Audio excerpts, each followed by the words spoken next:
جو حضور کی محفل کرنے والی ہو, نعت پڑھنے والی ہو, جو نبی پاک علیہ السلام کی ازواج کا, اولاد کا, بیٹیوں کا ذکر کرنے والی. مجھے وہ بی بی نہیں چاہیے جو بی بی بے ادبی کرے. میرے نبی پاک صلی اللہ علیہ وسلم نے محلے داروں سے پوچھا, فرمایا بات اس کی ٹھیک ہے کہ حضور واقعی بے ادب تھی. نبی پاک نے فرمایا اٹھو پھر چلے جاؤ, اس نے انسان نہیں مارا, اس نے گستاخ رسول کو مارا ہے, اس نے ایک گستاخ رسول کو مارا ہے. بھائی یاد رکھے نبی پاک کا پیار ایمان کا حصہ ہے, اس میں کوئی کمپرومائز نہیں. علامہ اقبال کہتے ہیں میں نے سارا دین پڑھا ہے, سارا قرآن پڑھا ہے, میں نے بنظر غائب جب ساری چیزوں کو دیکھ لیا تو اقبال کہنے لگے میں اس نتیجے پہ پہنچا ہوں کہ مغز قرآن روح ایمان جان دی. بھائی اقبال, میں کسی عالم کی بات کرتا تو لوگوں نے شاید رویہ اور اختیار کرنا تھا, وہ لوگ جس پر اکثر مکاتب فقہ اعتبار کرتے ہیں. اقبال کہنے لگے مغز قرآن روح ایمان جان دی. لفظوں پہ غور کریں, مغز یعنی سارے قرآن کا مغز, روح ایمان یعنی ایمان کی روح, اور جان دی یعنی سارے دین کی. آپ دیکھیں ترتیب, مغز قرآن روح ایمان جان دی. اقبال جلدی بتاؤ وہ کیا ہے؟ تو اقبال کہنے لگے ہست حب رحمت للعالمین, ہست حب رحمت للعالمین, مغز قرآن روح ایمان اور جان دی. ہست حب, کہنے لگا میں تو سمجھا ہوں کہ قرآن کا مغز ایمان کی روح اور دین کی جان اگر ہے تو نبی پاک کی محبت کا نام ہے, رسول اللہ کی محبت کا نام ہے, نبی پاک کی محبت کا نام. حضرت عمر فاروق رضی اللہ تعالیٰ عنہ سے بڑا تو اصول پسند کوئی نہیں نہ ہوگا. یعنی بہت بڑا چودھری بھی اگر اپنی گلی کے اندر حضرت ابو سفیان جیسے لوگ مسلمان ہو گئے, کلمہ پڑھ لیا, اور جناب ابو سفیان رضی اللہ تعالیٰ عنہ نے اپنے گھر کے اندر نہ تھوڑی سی سامنے اینٹیں رکھ کے جگہ بنا لی, تو حضرت عمر کو پتا چلا تو فرمایا جیسے بنائی ہے ویسے وہ کھیڑو بھی. آپ نے لوگوں کا رستہ تنگ کر دیا. اصول پسند آدمی, اصول کی بات آئے تو بیٹے کو بھی معافی نہیں, کسی کو معافی نہیں, بڑے اصول پسند تھے. اتنی لوگوں نے کہا عمر تو بڑا اصول پسند ہے, پر یہ مسجد نبی کی گلی میں جو نبی پاک کے چچا حضرت عباس کا پرنالہ لگا ہوا ہے اور وہ سب لوگوں کے کپڑے کیچڑ سے بھر دیتا, وہ پرنالہ نہیں نظر آتا, گلی میں لگا ہے. اب تو ہمارے پرنالے اور طرح کے ہیں نا, تو جو حرم شریف میں آپ نظام رحمت ہے وہ دیکھا نا آپ نے, وہ پرانے زمانے میں جو لوہے کے پرنالے ہوتے تھے تو وہ واقعی پوری گلی جو تھی نا وہ گزر کوئی نہیں سکتا تھا, اتنا اچھا شاور ہوتا ہی کوئی نہیں تھا جتنا وہ ہوتا تھا. وہ بڑا تگڑا قسم کا پرنالہ ہوتا تھا, تو کوئی شے نہیں گزر سکتی تھی بڑی دیر تک.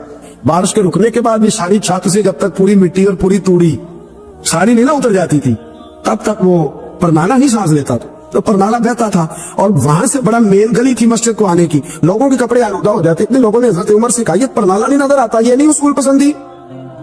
جناب عمر فاروق رضی اللہ تعالیٰ عنہ فرمانے لگے اتار دیتے پرنالہ, یہ بھی اصول پسندی ہے, اتارتے. حضرت عمر فاروق نہ گئے, اور شارحین نے لکھا ہے کہ اونٹ کے اوپر بیٹھ کر آپ نے یوں پکڑ کے نا پرنالہ کھینچا, اور جناب عباس کے گھر والوں سے فرمانے لگے 4 کونے ہوتے ہیں گھر کے, چھت کے 4 کونے ہیں, کسی اور میں لگا لو پرنالہ کو, ضروری ہے کہ نمازیوں والی گلی پہ لگایا جائے. یہ کہہ کے آ گئے, کسی کی ضرورت تھی بات کرے. حضرت عباس آئے تو لوگوں نے آ کے کہا کہ عمر نے پرنالہ کھیر دیا, فرمایا کہ 4 کونے کہیں اور لگا لو. تو حضرت عباس مسکرائے. لوگوں نے کہا مسکراتے کیوں ہو؟ فرمانے لگے کوئی مسئلہ نہیں, عمر خود آ کے لگا کے جائے گا. جیسے وہ کھیڑا ہے ویسے لوگوں نے کہا وہ عمر ہے, عمر کو بدلنا اور اس کی بات کو بدلنا اور اتنی جرت کہ وہ لگا کے جائے, جس بندے کو دیکھ کے شیطان گلی کا رستہ بدل جاتا ہے. آپ اس کی بات کر رہے ہیں. فرمایا میں نے کہہ دیا نا عمر لگائے گا, تو انشاءاللہ عمر لگائے گا. حضرت عباس مسجد میں آئے, نماز پڑھی تو کہتے میں نے بات چھیڑی تھی. عمر خود کہنے لگے کہ حضور آپ سے تو امید نہیں تھی. حضرت عباس سے کہنے لگے بھئی جگہ بھی ہے, 4 کونے ہوتے ہیں گھر میں, کو ضروری ہے اسی کونے پہ لگے جہاں سے نمازی گزرتے. یہ بخاری مسلم کی حدیث ہے. حضرت عباس کہنے لگے عمر 4 کونے ہیں, میرے پاس جگہ بھی ہے پرنالے کی, میں نے بھی کئی دفعہ سوچا تھا وہ کھیڑ دوں, اور میں بھی اسی گلی سے گزرتا ہوں, میرے کپڑوں میں بھی کیچڑ بڑی دفعہ پڑا ہے, پر مجبوری یہ ہے وہ کھیڑ اس لیے نہیں سکتا کہ یہ پرنالہ میرے نبی کریم نے اپنے دستے مبارک سے لگایا تھا. فرمایا میں مکان بنا رہا تھا, چھت بنا رہا تھا, تو حضور اچانک آ گئے, اور کئی لوگ گواہ ہیں اس کے. رسول کریم تشریف لائے اور نبی پاک علیہ السلام نے فرمایا لاؤ چچا تھوڑا میں بھی کرتا ہوں, اور پھر میرے نبی کریم صلی اللہ تعالی علیہ وسلم نے اپنے دستے مبارک سے یہ پرنالہ لگایا تھا. کئی دفعہ سوچا وہ کھیڑ دوں, پھر سوچتا ہوں حضور نے لگایا تھا. لیکن چلو اب تو علت پائی گئی, اب تو سمجھ آ گئی, اصول بن گیا, اب تو اصول بن گیا نا, تو ٹھیک ہے آپ اب اس طرح کرے, وہ کھیڑ دیا تو ٹھیک ہے جناب. کہنے لگے پہلے کیوں نہیں بتایا؟ بھائی وہ نمازیوں پہ چیٹے پڑتے ہیں, گلی کا رستہ ہے, فرمایا پڑھتے ہیں تو پڑھتے رہے, آپ نے بتایا کیوں نہیں؟ حضرت جناب عباس کہنے لگے کہ آپ کا کیا خیال ہے کہ میں یہ کروں گا کہ لوگوں پہ شینٹے پڑے اور مجھے پرواہ نہ ہو؟ حضور نے لگایا تھا. حضرت عمر فاروق نے نا جناب عباس کا بازو تھاما, تن تندور تے ہڈاں دا بالن, بازو تھاما اور تھام کے نا اسی جگہ لے گئے جہاں پر نالا کھیڑا تھا. پہلے تو اونٹ پہ چڑھ کے لگایا تھا نا, تو اب کہنے لگے حضرت عباس سے کہ آپ نا میرے کندھوں پہ چڑھ گئے, میرے کندھوں پہ تن تندور تے ہڈاں دا بالن, اشی ہاواں نال تپایا ہے, کپ کپ مکیاں پیڑے کیتے, اتو عشق پلے چلایا, تن دا سالن تے من دی ہانڈی, لون صبر دا پایا, غلام فریدہ وے میں ساری تیری. تینوں وجہ یقین نہیں آیا؟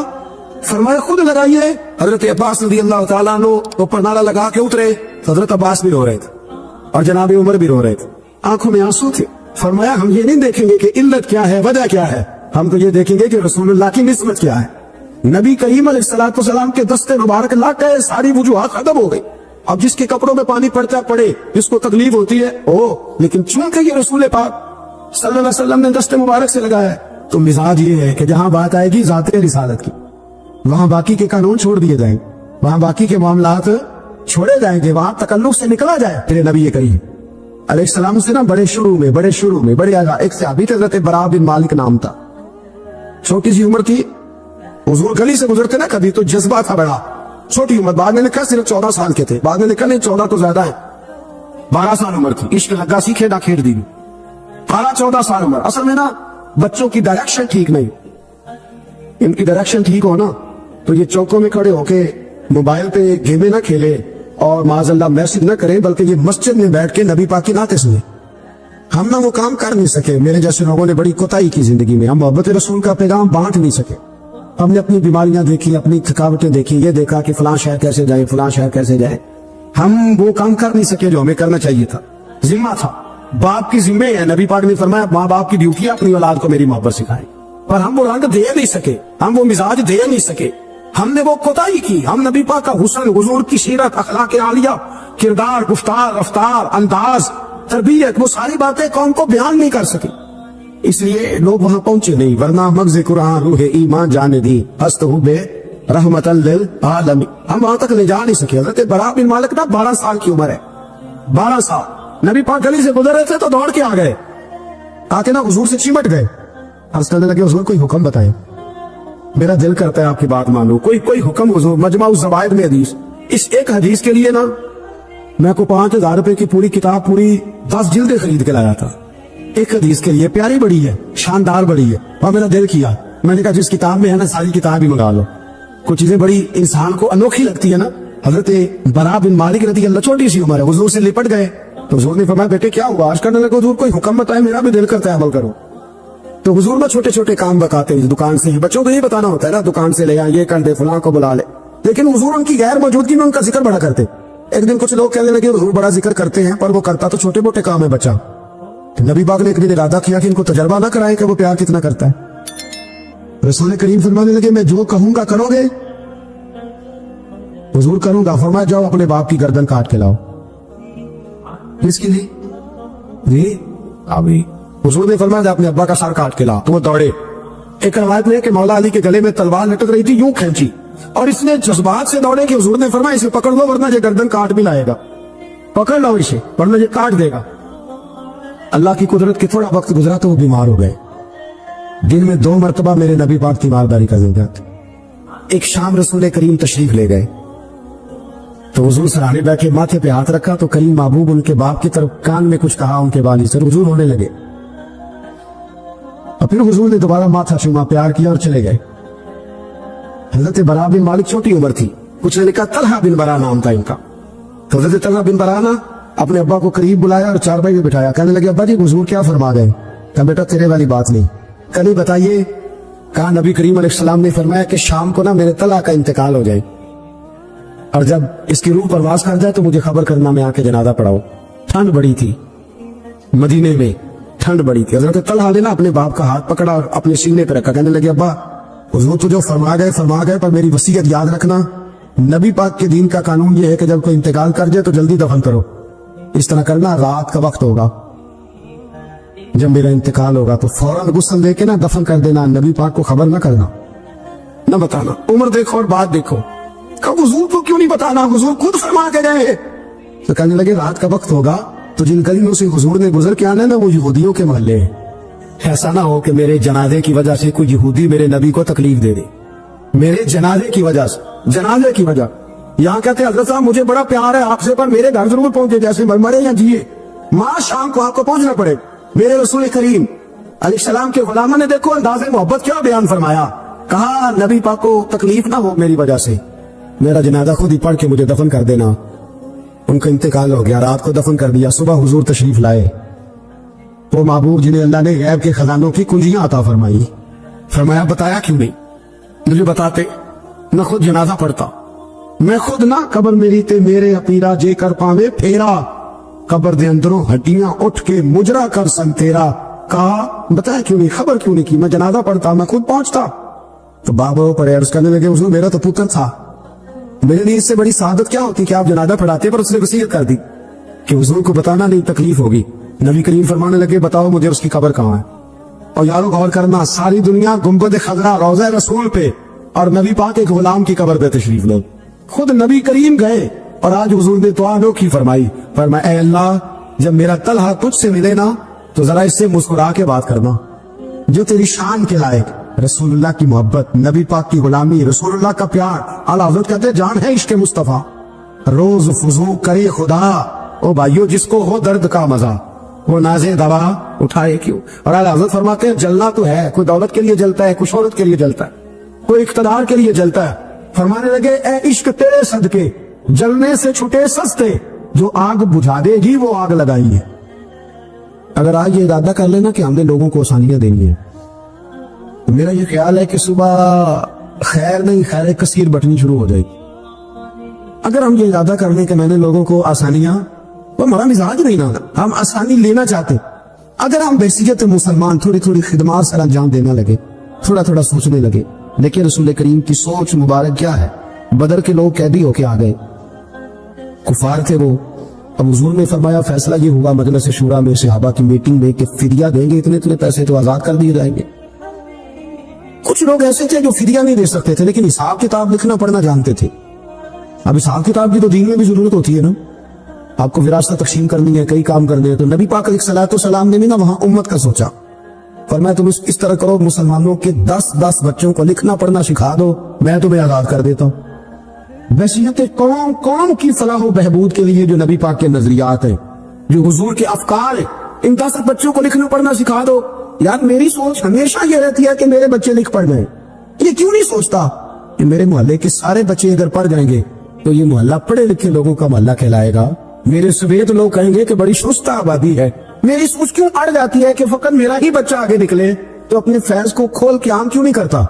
تو یہ کیوں نہیں سوچتا کہ جو شجرے سایہ دار ہوتا ہے نا میرے بھائی، وہاں جو بھی آتا ہے وہ پھل کھا کے جایا کرتا ہے، وہ جو بھی آتا ہے وہاں پھل کھاتا ہے۔ اپنے ایک ذہن بنائیں نفع دینے کا، ایک سوچ بنائیں کسی کا فائدہ کرنے، ارادہ کرے کسی کے کام آنے کا، کسی کے لیے بہتری کرنے کا، کسی کے لیے آسانیاں فراہم کرنے کا، کسی کو سہولت دینے کا۔ میرے رسول کریم سید عالم صلی اللہ علیہ وسلم نے توجہ دلاتے تھے، حضور علیہ السلام نے فرمایا درخت بھی لگاؤ، کھیتیاں بھی لگاؤ، یا رسول اللہ صلی اللہ علیہ وسلم کچھ ملے گا؟ تو حضور نے فرمایا اس کھیت سے، اس درخت سے جب تک کوئی جاندار فائدہ اٹھاتا رہے گا اللہ تمہارے نام اعمال میں نیکیاں درج فرماتا رہے۔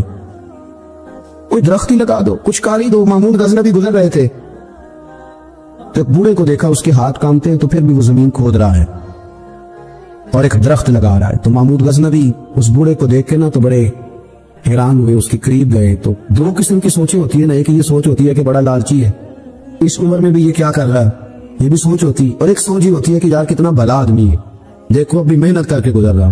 سوچ ہی ہے نا، منفی کر لے یا مثبت کر لے۔ تو محمود غزنوی آگے بڑھے اور آگے بڑھ کے نا تو آپ اس بوڑھے سے کہنے لگے کہ بابا یہ کیا کر رہے ہو؟ تو کہنے لگے میں درخت لگا رہا ہوں۔ تو کہنے لگے بزرگوں اب آپ کی جو عمر ہے نا، یہ عمر نہ تو آپ اس کے پھل کھا سکیں گے، نہ چھاؤں میں بیٹھ سکیں گے، اور آپ کو تکلیف بھی بڑی ہے۔ تو بابا جی محمود کو جانتے ہی نہیں تھے، پلٹ کے کہنے لگے بیٹا چلو میں نہیں پھل کھاؤں گا تو میرے پوتے تو کھائیں گے نا، میرے نواسے تو کھائیں گے نا، تو آپ چھوڑے مجھے، میں تو اگلی نسلوں کا بھلا کر رہا ہوں۔ اب یہ سوچ ہماری بڑی کم ہوتی۔ حضور نے فرمایا تم میں سے بہتر وہ ہے جو لوگوں کے حق میں۔ اب یہ ایک